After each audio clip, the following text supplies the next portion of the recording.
Buenos días, soy Pilar Villa, la responsable del Departamento de Producción en Ambisalud. Me encargo de coordinar y de organizar todos los trabajos de validación en hospitales. Y bueno, yo voy a hablar de la parte más técnica de este webinar, en qué consiste el test de estanqueidad, el test DOP. Y lo primero que voy a hacer es introducir un poquito el tema hablando de filtración. ¿Qué es la filtración? Bueno, pues la filtración es la operación de separar físicamente sólidos o líquidos que se encuentran suspendidos en un fluido. En nuestro caso, el aire. Podría ser también el agua, pero bueno, en este caso estamos hablando de aire. El objetivo es mejorar la calidad de ese aire suministrado mediante la retirada de agentes contaminantes, ya sean sólidos, líquidos o gaseosos, que pueden afectar a la salud de los usuarios, deteriorar el equipamiento e incluso los materiales. Como veis, en España tenemos una concentración de partículas en suspensión en el aire exterior muy elevada. Para que os hagáis una idea, la ciudad promedio española tiene entre 30 y 40 microgramos metro cúbico de partículas de PM10 en el aire exterior. Si nos ponemos en el caso de un hospital que está funcionando 24 horas al día, 365 días al año, una sola instalación puede llegar a acumular entre 4 y 8 kilogramos de partículas de polvo en un solo año. Imaginaos a lo largo de toda la vida útil del equipo. ¿Qué pasa con estas partículas? Pues que si no ponemos una filtración correcta, pasan al interior del edificio, al interior del hospital, se quedan suspendidas en el aire, son inhaladas por los usuarios, los pacientes, se pueden depositar tanto en el sistema de climatización como en las instalaciones del propio hospital. Como podéis imaginar, estas partículas no son homogéneas, es una concentración, es una mezcla de diferentes tipos de partículas. Algunas de ellas son de origen natural, otras de ellas son de origen artificial. Naturales, pues pueden ser arcillas, minerales, sales, los hongos y las bacterias también son de origen natural. Y artificiales, pues son aquellas derivadas de usos humanos, el humo del tubo de escape de los coches, la calefacción, emisiones industriales, tabaco, etc. Entonces, el polvo que se encuentra en el ambiente exterior es una mezcla de todo este tipo de partículas. Como hemos visto, es de un origen muy heterogéneo y también tienen propiedades diferentes, por ejemplo, el tamaño de partícula. Como vemos aquí, tenemos aquí una escala de tamaño en micras, tenemos algunas partículas muy pequeñitas, como podría ser el hollín, procedente del diésel, que fijaos, tiene un tamaño entre 0,01 y 0,1 micras. Y estas partículas tan pequeñitas se mantienen en suspensión muchísimo tiempo. Del otro lado tenemos partículas de gran tamaño, de hasta 1000 micras, como podría ser la arena de la playa. Estas partículas, que son incluso visibles al ojo humano, se depositan rápidamente. Pues para evitar que todas estas partículas que tenemos en el aire se introduzcan al interior del edificio, tenemos que filtrar. Hasta ahora el uso tradicional de los filtros era básicamente para proteger nuestras instalaciones, para evitar que se ensucien las baterías, los ventiladores, los conductos, etc. Podéis ver aquí esta foto, que es de una batería, pues parece ser que no tenía filtro o se había caído o a saber, pero fijaos todo el polvo que se ha ido acumulando con el paso del tiempo y lo que hace es disminuir el rendimiento de la batería. Bueno, pues su uso tradicional era proteger la propia instalación. A día de hoy hay un concepto nuevo, que es proteger la salud de los usuarios. En este caso, como estamos hablando de un ambiente hospitalario, pues de los pacientes. Y con lo cual se exigen niveles de filtración más exigentes. Si os fijáis aquí, esto es una partícula de 1,5 micras aproximadamente, y estos puntitos que se ven son bacterias. ¿Por qué? Porque los microorganismos en sí no vuelan, no pueden volar. Lo que hacen es adherirse a partículas que están en suspensión para poder desplazarse. De manera que hay una correlación directa entre el nivel de partículas en el aire y microorganismos. Con lo cual, si nosotros conseguimos retirar la mayor cantidad posible de partículas, estamos retirando a su vez una cantidad elevada de microorganismos. ¿Cómo actúan los filtros? Los filtros actúan principalmente por atracción electrostática de las partículas. Pero claro, para que se produzca esta atracción, las partículas deben de acercarse lo suficiente al área de influencia de las fibras. Y para ello existen diferentes mecanismos. Empezamos por el primero, mecanismo de difusión. Si os fijáis, este círculo que aparece aquí punteado equivaldría a una fibra. Y este más pequeñito negro sería una partícula. En este caso hablamos de partículas muy pequeñitas, inferiores a 0,2 micras.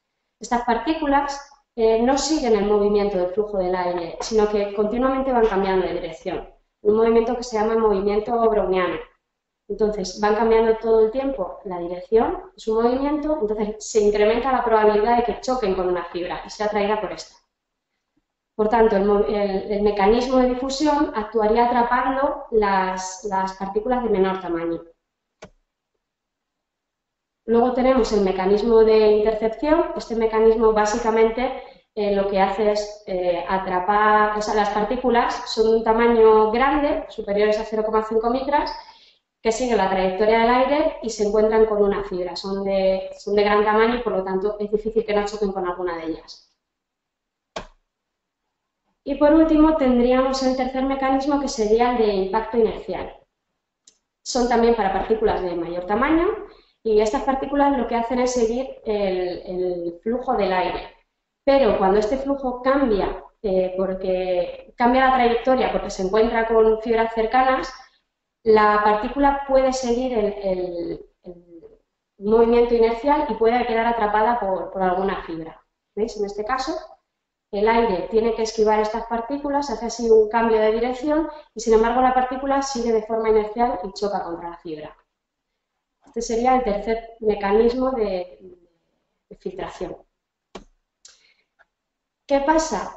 Que hemos dicho que para partículas de tamaño inferior a 0,2 micras quedan atrapadas por el movimiento browniano, las de 0,5 micras y superior por los otros dos tipos de mecanismos, pero en ese rango intermedio hay una gran cantidad de partículas que sí son capaces de seguir el flujo del aire y atravesar los filtros, de manera que no son retenidas. Aparece así un concepto que se llama el concepto de tamaño de partícula más penetrante, el Most Penetrating Particulate Size, que es característico de cada filtro en unas condiciones de velocidad determinadas. Si nos fijamos en esta gráfica, tenemos en el eje horizontal diferentes tamaños de partículas, desde más pequeñito a más grande, y en el eje vertical la eficiencia de filtración. Si nos fijamos, para partículas pequeñas, la eficiencia de filtración es bastante elevada. ¿Por qué? Porque son partículas pequeñas que por difusión quedan atrapadas en el filtro. Lo mismo ocurre con partículas de gran tamaño.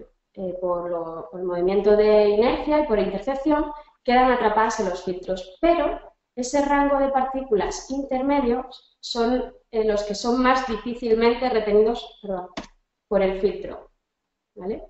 Que está alrededor de las 0,3 micras. Esta es la zona en la que hablábamos de Most Penetrating Particle Size. Y las especificaciones de los filtros EPA utilizan precisamente la retención de estas partículas intermedias para definir el tipo de filtro. Como sabéis, hay una gran cantidad de filtros y todos ellos están clasificados. A día de hoy, en Europa tenemos dos normas que nos clasifican estos filtros. Por un lado tendríamos la norma EN 779, que es para filtros de aire utilizados en ventilación general, para la eliminación de partículas. Es decir, los filtros más convencionales. Sirve para filtros con eficacia inicial inferior al 98% para partículas de 0,4 micras. Es decir, esta norma lo que hace es clasificar los filtros de baja y media eficacia. Para los filtros de alta eficacia, que son los que nos interesan en este webinar y que ahora entraremos a fondo, tenemos la norma EN 1822, que es para filtros absolutos, EPA y ULPA. Volvemos a la primera, que es la norma EN 779, que he dicho que clasificábamos los filtros de baja y media eficacia, y esta norma lo que hace es dividirlos en clase G, clase M y clase F. Como veis, va de G1 a F9.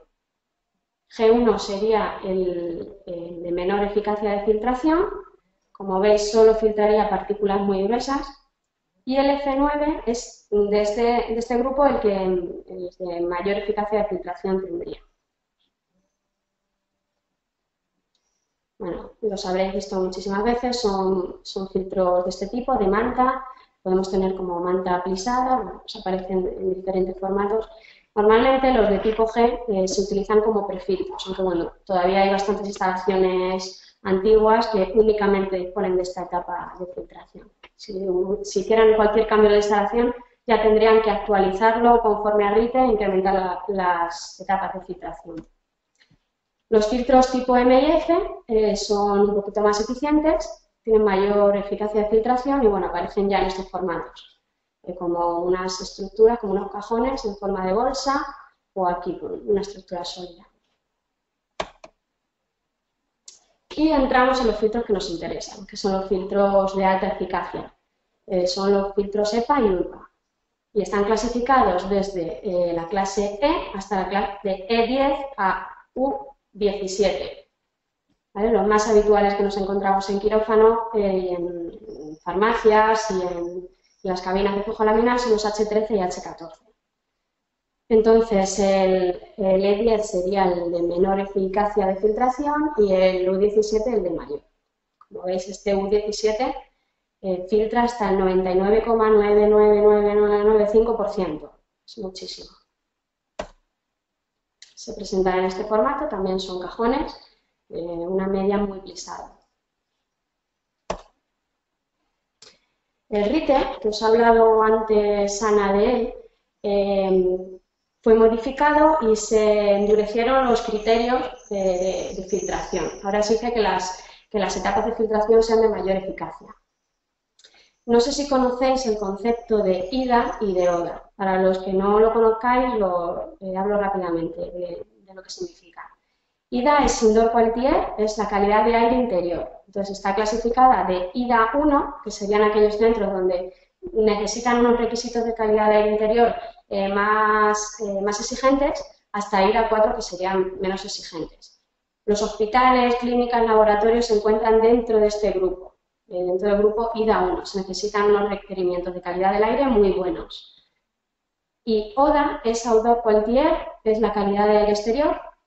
Igual, se clasifica de 1 a 3. 1 sería el aire exterior menos contaminado y 3 el más contaminado. Entonces vemos que para conseguir una IDA 1 tenemos que ver en qué ODA, en qué calidad de aire exterior nos encontramos. Por ejemplo, aquí en Madrid, en la zona donde vivimos, tenemos ODA 3 y en gran parte de la ciudad tenemos ODA entre 2 y 3, con lo cual tendríamos que implantar los sistemas de filtración deberían tener estas etapas. ¿Qué pasa? Que esto es en cuanto a requerimientos de zonas hospitalarias generales. Si ya nos vamos a aquellas con requerimientos de calidad de aire muy elevados, como pueden ser quirófano, farmacias, UCI, etc., necesitamos 3 etapas de filtración. ¿Quién nos dice esto? Pues nos lo dice la norma 100.713. La norma de instalaciones de acondicionamiento de aire en hospitales. Esta norma nos dice que para aquellos locales de clase 1, que son los de exigencia de calidad de aire muy elevados, necesitamos 3 etapas de filtración. F5, que bueno, en este caso que no está actualizado sería M5, F9 y H13. ¿Ves? Cada uno tiene con la norma que lo rige. Te indica también dónde deberían, que esto es la teoría, luego la realidad es otra, pero bueno, te dice esta norma dónde deberían estar instalados estos filtros. La primera etapa de filtración te indica que debe estar en la toma de aire exterior, siempre y cuando el conducto hasta la UTA sea inferior a 10 metros. Si ya es superior a 10 metros, pues bueno, debería estar al principio de la UTA o en la cámara de mezcla. La segunda etapa de filtración debería estar justo en el comienzo del conducto de impulsión. Y la tercera etapa de filtración lo más cerca posible del local a tratar, o grupo de locales de un mismo tipo. Por ejemplo, en un quirófano, pues lo ideal es que esté en los difusores de impulsión. ¿Ves? Tenemos aquí una UTA tipo. Entonces, si nos ceñimos a lo que dice la 100.713, la primera etapa de filtración debería estar en la toma de aire exterior, la segunda etapa de filtración justo ya en el aire de impulsión, en el conducto al final de la boca, y la última etapa en el difusor de impulsión. Esto sería lo correcto. Ya os digo que, bueno, pues, la realidad, lo que nos estamos encontrando, pues es otra cosa, pero sí que las instalaciones nuevas ya se ajustan a lo que dice la norma. Volvemos a los filtros SEPA. Estos filtros vienen validados de fábrica. En la fábrica se someten a un test de eficiencia MPPS, lo que hemos visto de las partículas más penetrantes, y garantizan un mínimo de eficacia del 99,995% en los filtros EPA por parte del fabricante. Por tanto, estos filtros que compráis en los hospitales ya tienen un certificado, ya vienen validados. Lo que hacen es, sencillamente, lo vemos rápido, este sería el filtro que quieren validar, digamos, en fábrica. Lo que se hace sencillamente es meter una concentración de aerosol conocida en la corriente de aire, medir la concentración exacta de ese aerosol antes del filtro y después del filtro, para ver el porcentaje de reducción. Obviamente este aire viene previamente filtrado por otro EPA ya validado, para asegurarnos de que conocemos exactamente cuál es la concentración de aerosol que estamos metiendo en el ensayo. Bueno, pues este es el ensayo que traen de fábrica. Luego veremos, ya al final de mi ponencia, un vídeo donde se ve perfectamente cómo se hace este proceso. Pero, claro, a nosotros en el hospital nos dan un filtro validado de fábrica, pero además lo que se debe hacer es validar su instalación. El filtro puede estar en perfectas condiciones, pero que no se coloque correctamente en el lugar donde debe estar ubicado. ¿Qué hay que hacer entonces? Validar el ajuste de este filtro a su soporte. ¿Para qué? Para garantizar que no está pasando aire sin filtrar. ¿Cuál es la importancia de este proceso, de validar el ajuste del filtro?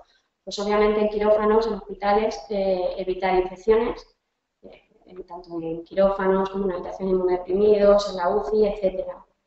En el caso de habitaciones de infecciosos, el objetivo es que el aire que sacamos de esa habitación esté correctamente filtrado y no saquemos un agente infeccioso al exterior que contamine y que contagie a otras personas.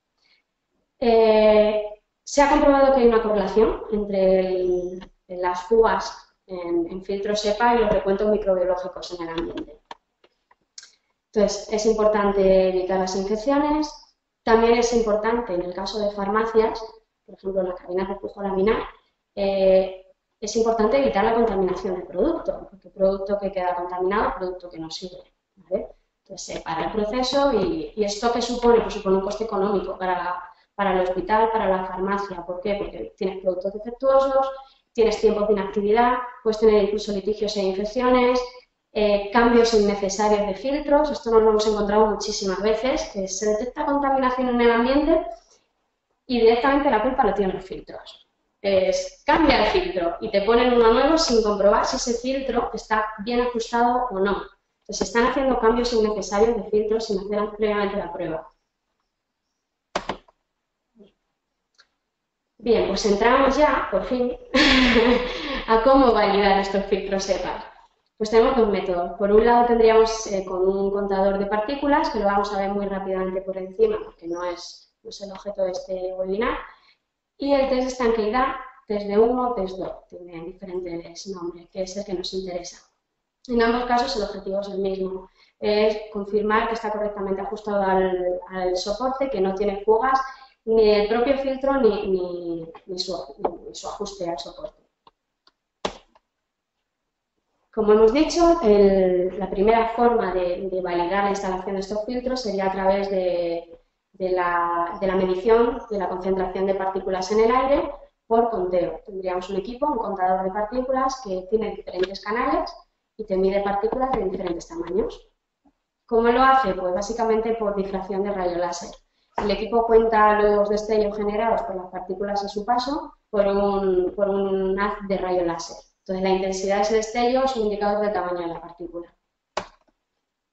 Vemos aquí un equipo de este tipo, un contador de partículas. lo que vamos a hacer con él, pues básicamente es determinar la ausencia de partículas de tamaño superior a 0,3 micras. ¿Vale? Entonces se pasará este equipo por el material filtrante, por el propio filtro y por las puntas de ese filtro a su soporte. Veremos que es exactamente igual que se hace ahora con el otro. Entonces este es el método de validación por contagio de partículas y el método de validación por el test de estanqueidad o test DO. ¿Qué es el test DO? Es un método empleado para comprobar la integridad del filtro, igual que las partículas. ¿En qué consiste? Pues en este caso lo que hacemos es someter el filtro EPA a una carga de aerosol conocida que generamos nosotros, de un tamaño de partícula superior a 0,3 micras. Se somete el filtro metiendo este aerosol aguas arriba, es decir, antes del filtro, y nosotros medimos la presencia o ausencia de este aerosol aguas abajo del filtro, es decir, comprobamos que el filtro es capaz de retener todo ese aerosol o casi todo. Vale, ¿qué significa DO? Pues inicialmente DO eran las siglas del aceite que se usaba, porque este aerosol se genera con un aceite. El aceite era el dioxilo 2-etilesilotalato, pero se comprobó que era un aceite cancerígeno, entonces ya está fuera de uso, ya se utilizan otro tipo de aceites. Es curioso porque han mantenido el nombre de DO y ahora se han inventado qué significa, y ahora es Dispersive Oil Particulate, con lo cual mantenemos el nombre de test DO. Sin embargo, como os he comentado, ya se utilizan otra serie de aceites. Uno de los más usados es el PAO, ¿vale? Que es polialfa olefín, es uno de los más utilizados y se ha demostrado que es un aceite inocuo para la salud y que no daña el filtro. ¿Cuándo tenemos que hacer este test DO? Pues cuando instalemos un filtro nuevo, deberíamos validar que queda perfectamente ajustado el soporte. Tras una operación de mantenimiento que pueda dañar ese filtro, imaginaos que hay que limpiar la climatizadora donde está puesto, o hay que limpiar difusores, hay que quitarlo, puede verse dañado, pues después sería conveniente volver a validarlo. Tras un largo periodo de inactividad, imaginaos que se pone un hospital en marcha y está por cualquier motivo 3 años parado. Pues ese filtro habría que validar que sigue manteniendo su integridad. Y bueno, en algunos casos nos ha pasado que no se ha validado previamente y bueno, hay por cualquier motivo una infección y nos llaman para que validemos que el filtro está correctamente instalado, para saber si el origen del problema es la integridad del filtro o la infección viene de otra parte. Obviamente esto no es lo más conveniente, habría que actuar de forma preventiva, pero bueno, también se hace. Mirad, en este esquemita vemos cómo funciona este test. Aquí tendríamos el ventilador de la UTA, de la unidad de tratamiento de aire que introduce el aire exterior de la calle, lo pasa por diferentes etapas, lo filtra y lo pasa al interior del quirófano. Vale, pues aquí, en la toma de aire exterior, metemos el aerosol. Es un aerosol que hemos generado, ahora veremos cómo es el equipo, con el generador de aerosoles. Entonces, creamos aquí una corriente de aerosol que introducimos y lo hacemos pasar por el filtro. El aerosol lo inyectamos aguas arriba y nosotros medimos con el detector aguas abajo. Pues hacemos un barrido de todo el filtro para comprobar que no hay fugas, tanto del filtro como del soporte, de la zona donde se une al soporte. ¿Que detectamos posibles fugas? Pues normalmente con nosotros va una persona de mantenimiento y si la fuga no es en el filtro, porque si es en el filtro hay que cambiarlo, no hay otra, si la fuga es por ajuste, la persona de mantenimiento intenta ajustar ese filtro de nuevo. Hay veces que simplemente dando un pequeño apretón es suficiente y hay veces que directamente hay que sacar el filtro y volver a meterlo porque no está bien encajado. Y esto es básicamente el test DO, generar una corriente de aerosol conocida y medir aguas abajo si este aerosol es capaz de atravesar el filtro o queda retenido completamente por el filtro. El generador, tenemos dos tipos de generador de aerosol, tendríamos este que es de tipo caliente y este que es frío. ¿Cómo actúan? Pues el de caliente, los dos llevan el mismo aceite, nosotros usamos el aceite PAO. el de calor lo que hace es elevar la temperatura del aceite hasta 400 grados para convertirlo en vapor. Una vez que se ha convertido en vapor, le metemos presión a este equipo, ya sea a través de aire, de un equipo de un compresor, perdón, o un gas inerte, por ejemplo con una botella de nitrógeno, le metemos presión al equipo y hacemos que ese aerosol salga al exterior y al ponerse en contacto con las condiciones ambientales, con la temperatura ambiental, condensa en forma de aerosol. ¿Vale? Este equipo se puede usar tanto para caudales bajos como para caudales altos. Esto no ocurre con el generador de frío. Este generador de frío trabaja con el mismo aceite, igualmente necesita un compresor o una botella de un gas inerte. En este caso lo que se hace es nebulizar el aceite mediante el uso del aire comprimido o una boquilla de las que digamos que es como que borbotea o algo así. Eso hace que algunas partículas queden suspendidas en el aire. Obviamente son muchas menos que en el caso del generador caliente. Con lo cual este se puede usar para caudales más bajitos. Para cabinas es idóneo, si realmente inyectamos el humo justo antes del filtro, en el propio filtro. Pero, por ejemplo, para unidad de tratamiento de aire, pues no sería muy recomendable. Eso que acabamos de ver eran los generadores y este sería el fotómetro detector. Este es el equipo capaz de detectar ese aerosol que hemos generado aguas abajo. Como veis, con esta especie de pistola se va haciendo un barrido de todo el filtro y de las puntas. La medición se realiza como a 2,5 milímetros del filtro y tendríamos el valor límite de 0,01%. ¿Vale? Esto es lo máximo que se le podría permitir al filtro del aerosol que atraviesa ese filtro. Estos equipos, por supuesto, deben estar calibrados anualmente. Y bueno, ¿dónde se puede generar? Pues a ver, hay diferentes zonas porque, claro, hay diferentes tipos de instalación, no siempre es fácil hacerlo. Lo ideal, lo más fácil es generar en la toma de aire exterior de la UTA. Ahora veremos un vídeo también donde se genera justo ahí, en la toma de aire exterior de la UTA. Se puede generar también en el conducto, si tenemos alguna compuerta, podemos generar ahí perfectamente sin problema. En el filtro también se puede generar, como en este caso. En este caso, si os fijáis, a través de esta goma directa de este filtro se inyecta el aerosol aguas arriba y aguas abajo medimos. Esta es otra opción de hacerlo. En este caso sí se podría usar el generador de frío.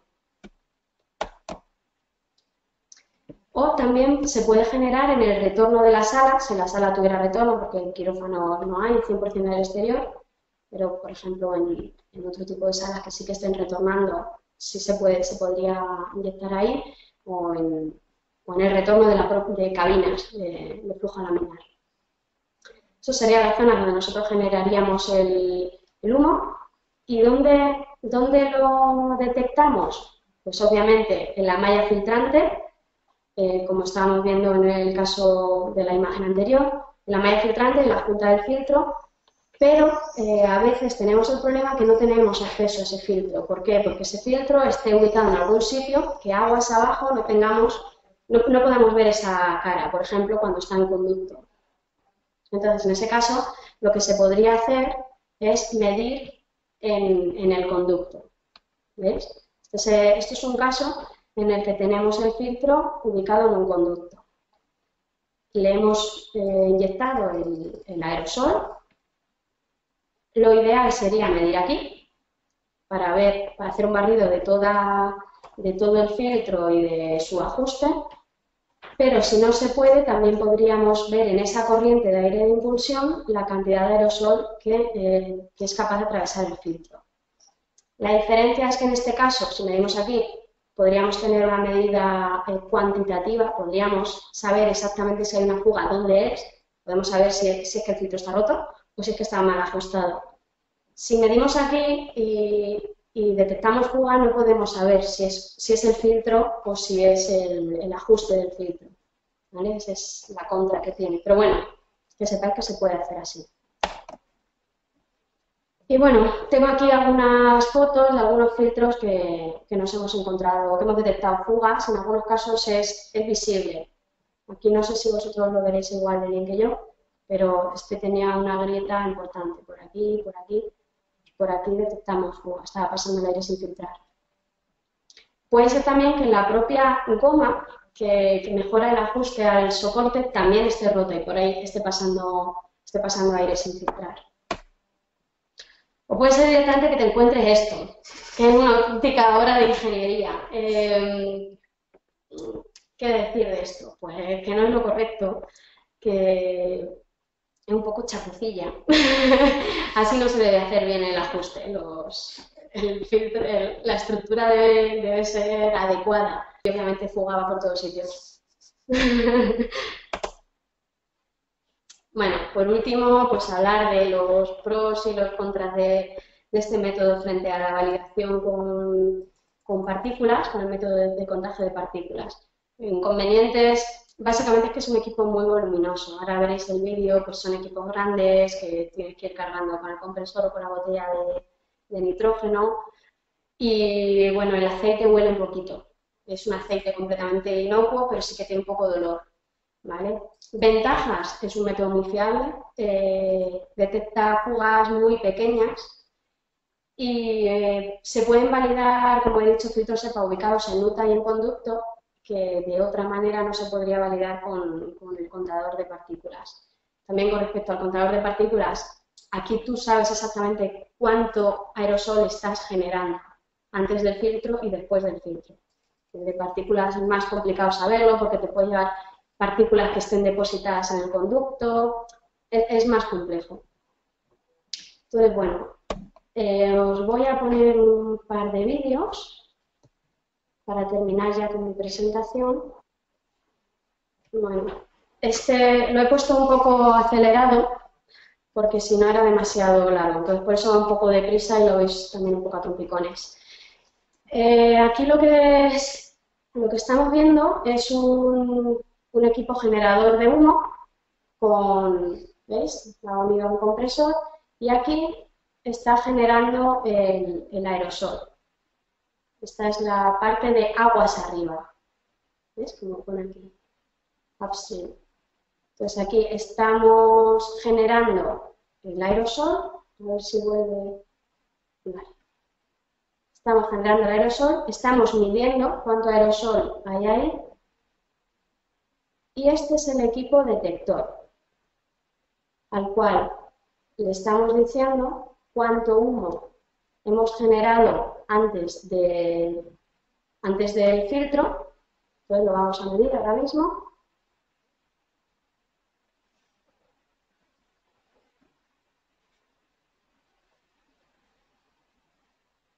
Y le está haciendo, digamos, el cero al equipo, le está diciendo de cuánto parte.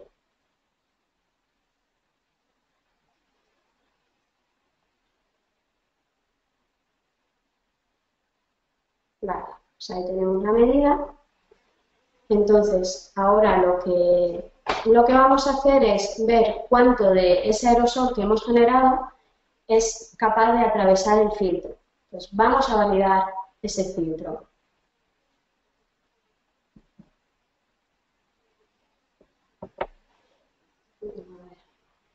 Voy a pasar el detector, es que es lento. Vale, ¿veis? Tenemos aquí el detector, que tiene aquí un display de lectura directa. Como os he comentado antes, es el display. El valor límite permitido sería 0,01. Como veis, está muy por debajo. Eso indica que la integridad del filtro es correcta. Estoy mirando, la media filtrante está bien. Un momento.